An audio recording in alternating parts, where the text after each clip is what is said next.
Welcome to the Holistic Survival Show with Jason Hartman.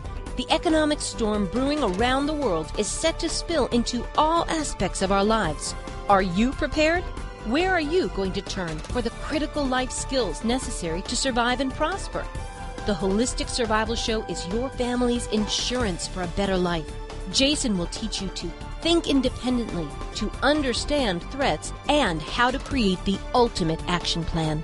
Sudden change or worst case scenario, you'll be ready. Welcome to Holistic Survival, your key resource for protecting the people, places, and profits you care about in uncertain times. Ladies and gentlemen, your host, Jason Hartman. Good day and welcome to the Holistic Survival Show. This is your host, Jason Hartman. Glad you're joining us today while we talk about protecting the people, places, and profits you care about in these uncertain times. Today we have an interview with an expert on food storage. Of course, we want to continue to examine all three of the pillars of holistic survival throughout different shows. And Karen, our guest today, will talk about food storage and that whole subject. So we will delve into that in just a moment. Wanted to make sure that I recommend that you visit the holisticsurvival.com website. We have our newsletter out. This is our first copy of the newsletter, the inaugural copy, and it looks great. It's all talking about holistic survival philosophies, your insurance for a better life. We review the 10 commandments of holistic survival in writing and the 3 P's of holistic survival, the people, places, and profits that I just mentioned. And it is 8 pages long. It's in beautiful full color. We have printed copies as well, but you can go get a PDF copy. And at the time of this recording, I don't want to say that I'll have this on the holisticsurvival.com website right away. So I will tell you what, most of you are listeners to the Creating Wealth Show, my other show, and we'll go ahead and put it in the members-only section of jasonhartman.com just for expediency, but of course these free sample newsletters will be on the Holistic Survival website ultimately. So let's go to the interview about food storage, and listen in, and remember, be prepared, because even if it is never needed, it is always wise to prepare to protect the people, places, and profits we all care about in these uncertain times. Here's the interview. It's my pleasure to welcome Karen Varner to the show. She is an expert on food storage and preparedness, and it's great to have her here. You know, the subject is so important because not only can you have an outside emergency, whether it be the threat of a Y2K, terrorism, Katrina, natural disaster of any sort, but also there are situations in each of our own lives that are potential threats. And Karen, welcome to the show. It's great to have you. Thank you. I'm happy to be here. Good. Well, people are woefully unprepared out there,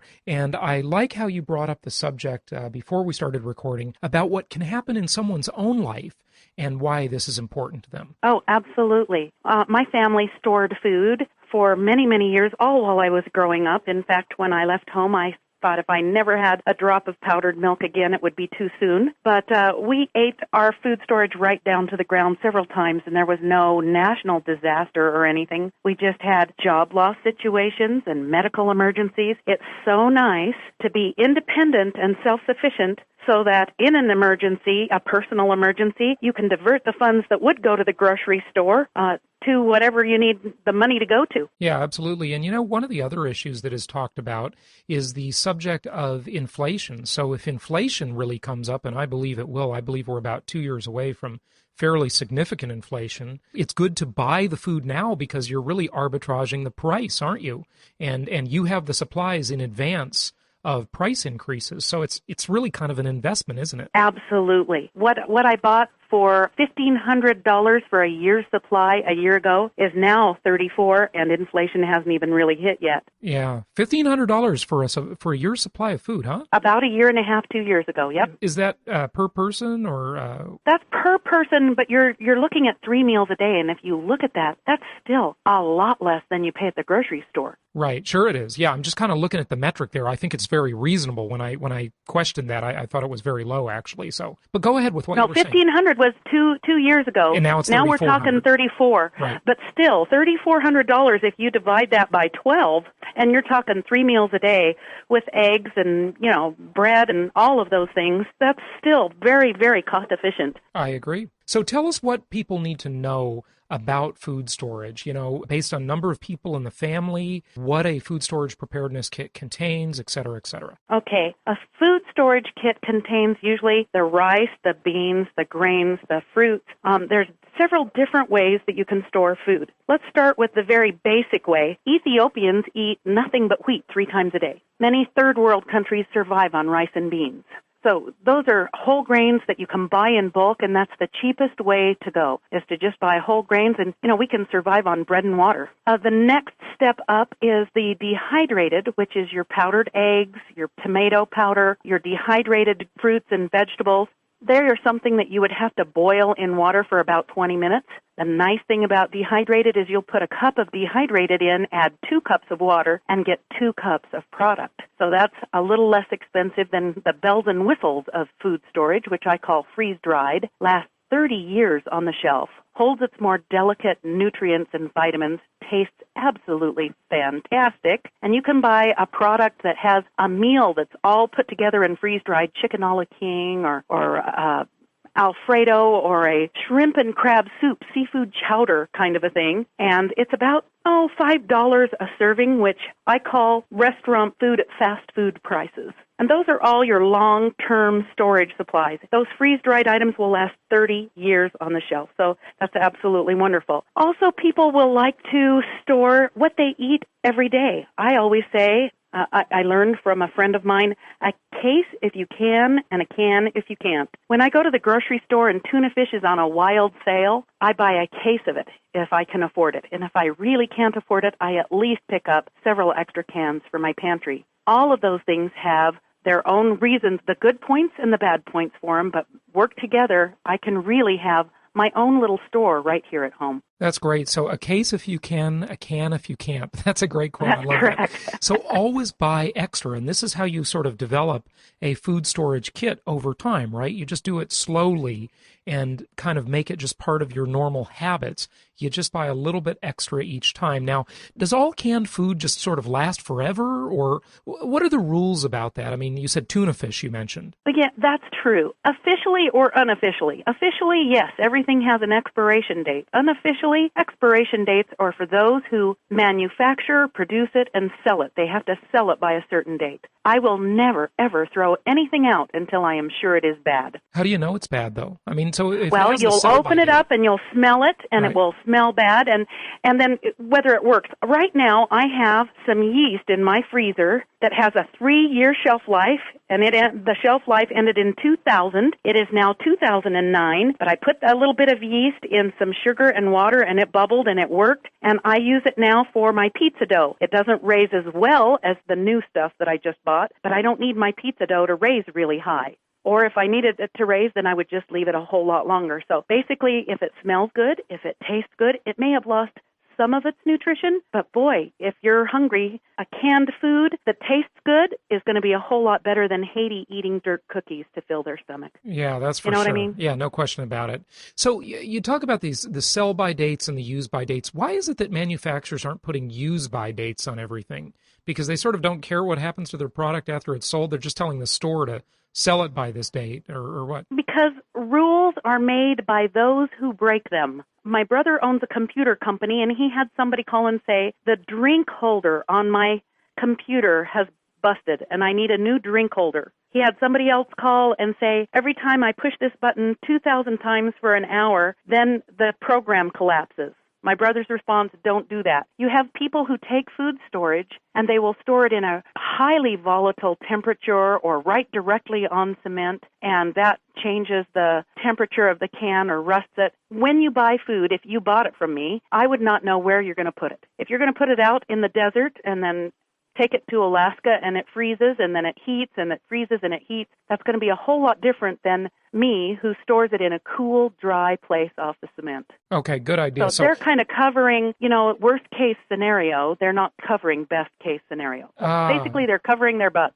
Yeah, very good point. Very good point. So how hot of a climate does it need to be? Say, for example, someone is living near the equator, but they're storing their food off the cement floor, which you mentioned. Does it need to be a certain height off the cement floor, or just a few inches on a shelf, or what's the rule for that? Junk lumber between the box and the can and the cement is good. Okay, because the cement retains too much of a prior temperature. Is that the problem? It does. Yeah. It really does. And I don't know why, but the cement leaches into the product. It really does. Everything you open will taste like cement. Really? Wow. Even water.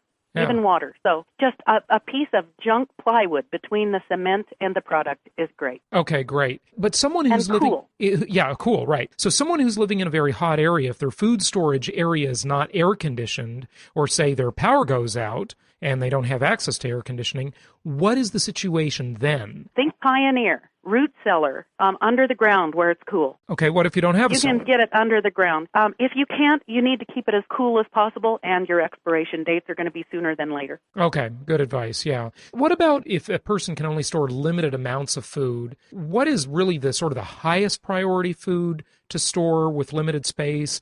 I'm talking urban dwellers, people in high rises, and so on and so forth, who I think are really most susceptible to major problems in the event of any kind of catastrophe or whatever comes along. What do they do with limited space? What is the highest priority? Can you give us sort of a pecking order of what's best to store and what's nice to store if you can? It's going to be individual for individual. If you were to ask me what my highest priority is, my personal highest priority is to get as much food as I can for the lowest dollar in as little space and for it to last as long as possible and to be the most nutritious. That might be your rice and beans and wheat, but I'm telling you right now, if you're eating nothing but store-bought white bread and an emergency happens and you're eating nothing but whole grain, whole wheat, you're going to need to be hospitalized because it's so strong on your system. You really need to eat what you store and store what you eat. That's why I'm kind of I am a free consultant, but I work with individuals on their individual basis. I might have somebody say, I want a year's supply of easy, just add water and go. That's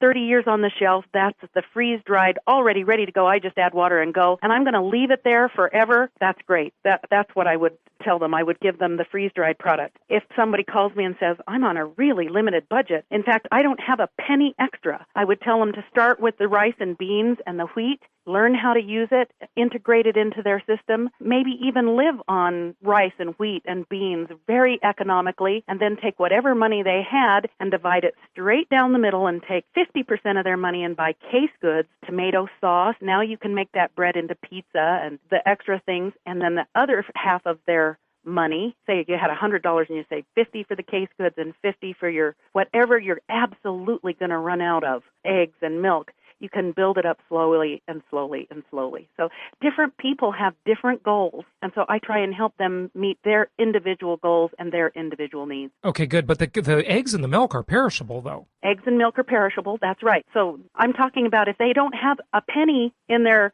I actually have people that call me that say, I don't have $3 extra. I'm living on $100 a month. How can I store food when I can't even afford today's groceries? And Karen, that's a great point that you're making. It's really unfortunate, but I think a lot of listeners to this show would be surprised how many people that were formerly considered middle-class people are living that way nowadays. The working poor is becoming just a giant demographic cohort in America as the middle class is being attacked in so many ways.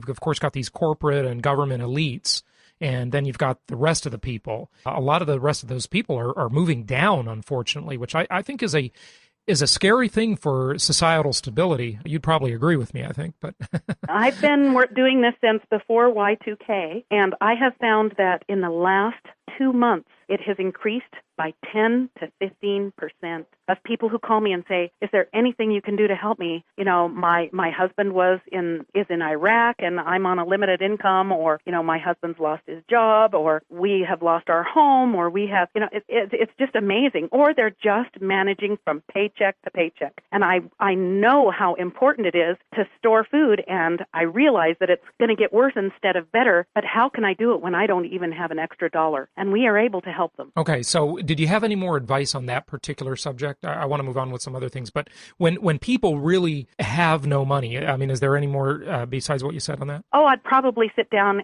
They'd probably need to call me or email me because I'd do it personally for them. Okay. I'm not sure if you deal with this at all, Karen, but some people in the sort of preparedness and survival community talk about seeds and gardening and so forth like that.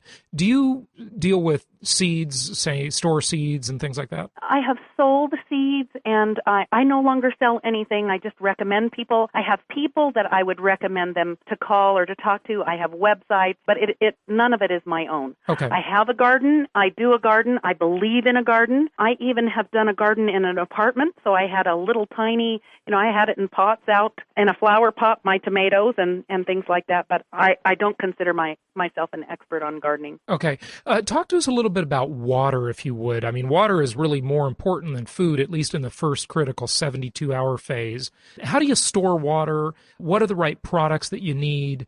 And so on. They tell us, all the experts say that you should have at least 14 gallons. That's 72 hours, 3 days. That's a gallon a day for 3 days, a gallon a day. And that's not your bathing water. That's just your cooking water. So you need a gallon a day per person just for emergency. And then you would need probably a good filter. Now, I like the Katadyn filter, something with a diatomaceous earth on the outside and carbon on the inside. But boy, I'd sure want to make my water as clean as possible beforehand. So I'll tell you one of the secrets I do. I have a really good water filter, and I have found several sources. Now, I still store my water, so I have as much water as I can possibly make room for, which isn't much. There's just my husband and I, and we have a couple of cases of the bottled water stored, and then we have a couple of those big 55-gallon barrels of water stored in our backyard. But boy, that sure wouldn't be a year's supply of water, but there's no way you could do it. So when I found a source, I would take 2 buckets.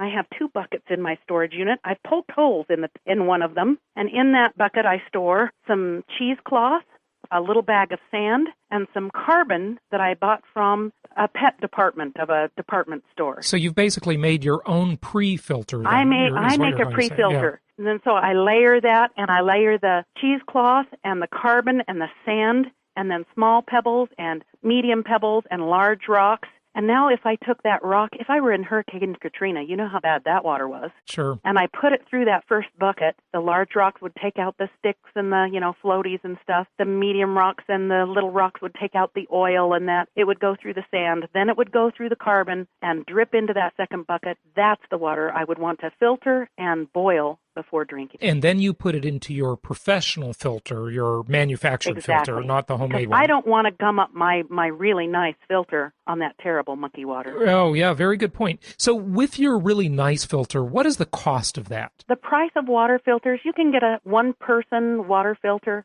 for about $160. And then there's a little replacement element that runs for under $100. And then you can get a great big family, huge water drip, for under $250. Okay, excellent. Good to know. Anything else we should know about storing water, like for the large water storage? You were talking about the barrels. Where do people obtain those? What kind of barrel do they use? And how long can they let water sit before they need to do anything with it? I've had the city talk about our water, and it is treated well enough that I can use water from my backyard hose, and that water is treated well enough that I can leave it for several years, and it's fine. It will go flat, so once I went to use it, I would probably pour it from cup to cup to add some air to aerate it. Many people are nervous about their water, and if that's the case, there are many water treatments. I like a product that hyperoxygenates the water, which makes it taste good, and it's supposed to be really good for your body, and that kind of cleans it out. I would never, ever, ever use water that I had put through a filter or anything else unless I boiled it first. The reason I say that is because the man who researched water and found the germs and told people that that's what was killing them was accidentally killed because he drank the wrong water. I really believe that it should be pure, and even the very best water filter says 99.99. Well, right. It's not 100%. Absolutely. Yeah, so you still want to. I rotate my water every year, and we use it, and everything's fine, and I have had no problem. I have had no problem with it freezing in the barrel. I do not buy that from a food storage company. I would buy that from a local source like a Walmart or a Cal Ranch or a Home Depot or, an industrial sort. You're talking about the barrel now, the storage That barrel. big barrel. That's right. correct. Okay. So anything particular that we've got to look for when we buy this barrel? I mean, are they, they're blue ones, right? Or are they treated? They're blue, are they special and plastic? they're an industrial barrel, and they're the same whether they're selling it to store chemicals in, to store paint in, or to store water in. As long as you don't buy a used one that somebody else has stored a chemical or a paint in, you will be fine. It is food grade. Okay, good. The plastic that you need to be aware of that is not good for water or for anything else is that real thin plastic that you buy in a milk carton. And I'm the one who have told people for years and years and years not to store water in that. And I had a couple of gallons of water that I put in the back of my trunk and forgot about it. And I had a flood in my trunk. Oh, really? Because it did not hold up for you. That's good to know. It will not hold up.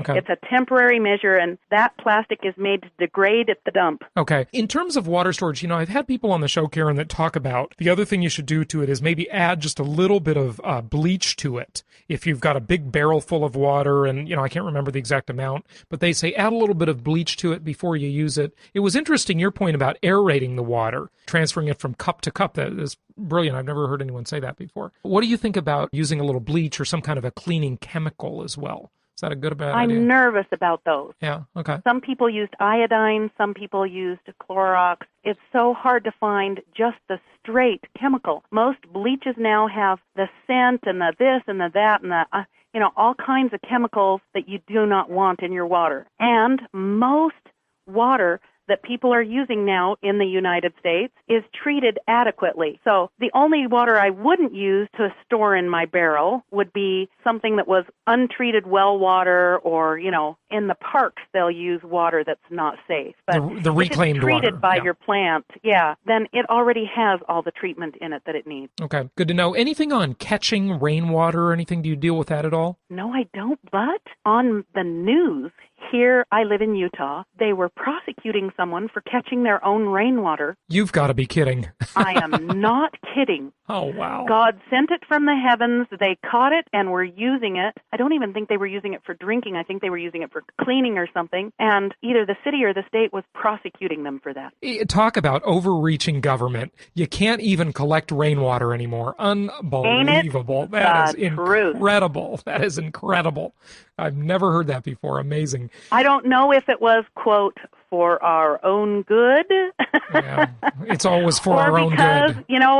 I know why it was. I remember what they said. They said that water runs off and down into the drain, and they were stealing it from the city. Unbelievable. Yeah. Yeah. Okay. So be careful. It may be illegal. Okay. Good to know. That's interesting. What else should people know, just kind of wrapping this whole subject up into the kind of the big picture? Basically, I tell people the place to start is a 72-hour kit. That gives you food and water, your medications. You consider something warm, and dry. It gives you sunscreen for the summer or mittens for the winter. Kind of gets you prepared that if you have to evacuate your home, then you can go quickly and you've got everything that you need. And that's one interesting thing about water is make sure you have it in both formats, the big barrel format as well as individual bottles, so you can carry it easily. Right. Yeah. Okay. So what else? I have my water and my food and everything, and I'm ready to go. Now let's transfer that to my home. What would I need that if I couldn't go to a store, or if I didn't have the finances, or whatever could happen, how could I be self-sufficient in my home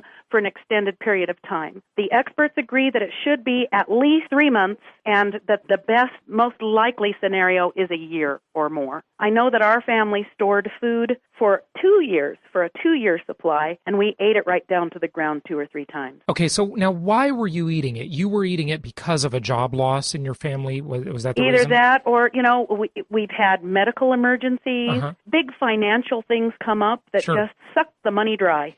But also, in addition to that, it's good to rotate through that food stock, right? And eat it in real life, even if you don't need to, and then replace it with newer stock, right? In fact, I've always been told, store what you eat and eat what you store. Right. Because then your body is used to it. Stress is a terrible, terrible thing, and panic can kill, and the last thing you want to do is be introducing your body to something new to eat. That's the most stressful thing you can do, is change your diet. Well, that's interesting you point that out because they say the same thing with their pets. When I get new dog food for my dog, they say mix a little bit of the old food with the new food to sort of wean him off it into the new food because the dietary change is very upsetting. And Exactly. with people, some of us treat our stomach like a garbage dump. We just dump all kinds of junk in there and expect it to process it. So absolutely eat what you store. Good points. Well, Karen, what should people do specifically to source this material? Where should they go?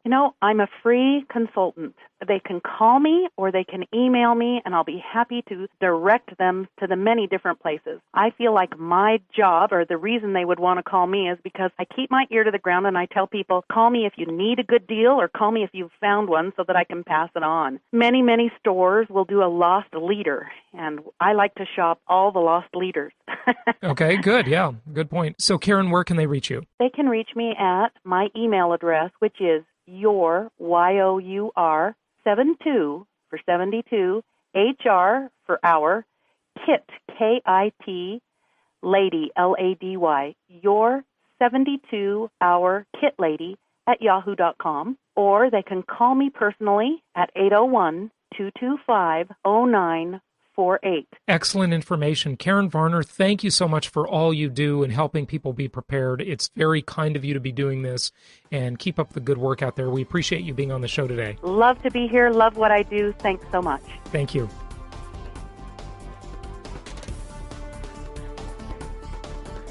Thank you for joining us today for the Holistic Survival Show, protecting the people, places, and profits you care about in uncertain times. Be sure to listen to our Creating Wealth show, which focuses on exploiting the financial and wealth creation opportunities in today's economy.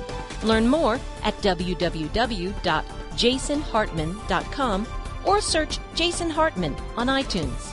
This show is produced by the Hartman Media Company, offering very general guidelines and information. Opinions of guests are their own, and none of the content should be considered individual advice. If you require personalized advice, please consult an appropriate professional. Information deemed reliable, but not guaranteed.